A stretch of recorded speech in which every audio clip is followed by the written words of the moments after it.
Jay, thank you. Well, it's a first for a program that pairs inmates at the Toledo Correctional Institution with rescue dogs.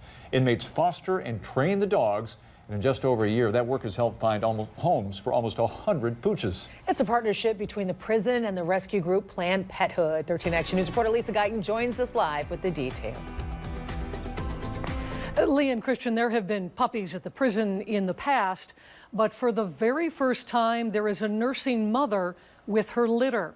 The world has changed for all of them because of this program, and they're helping change lives in the process. Meet Zora and her 8 puppies. They've been living at the Toledo Correctional Institution for the last few weeks. No matter what she's been through, she is always looking for affection. She's a hound dog, so her nose is always to the ground. She's always looking. The puppies are very playful. They're super fun. You can't not smile when you're with them. Terry Tomasek is a correction program specialist. The dogs connect very quickly to these guys, and these guys connect very quickly to the dogs, and it's therapeutic on both ends. I did not realize how much of an impact that it would make on the staff and the inmates. Zora was living outside with her puppies when a Good Samaritan stepped in to help. They were taken in by Planned Parenthood and sent to the prison to be fostered.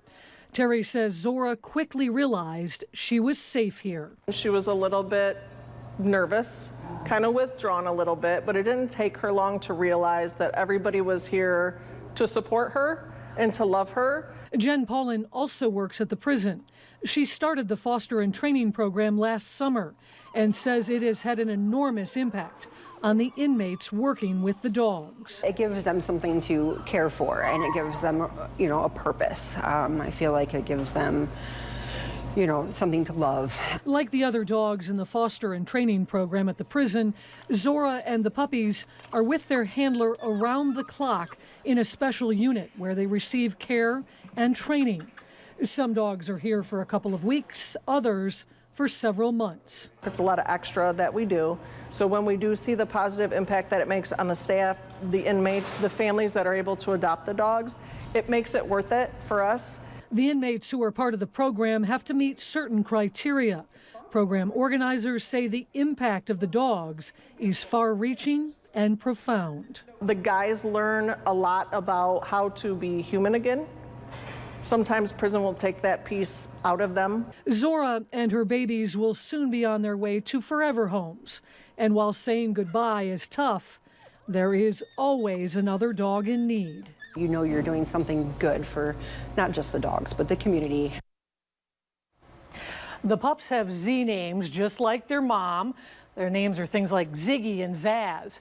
Now, Zora and all of her puppies have a vet appointment next week. Within the next few days, you'll be able to fill out an application to adopt. If you'd like to learn more, we'll post a link on our webpage.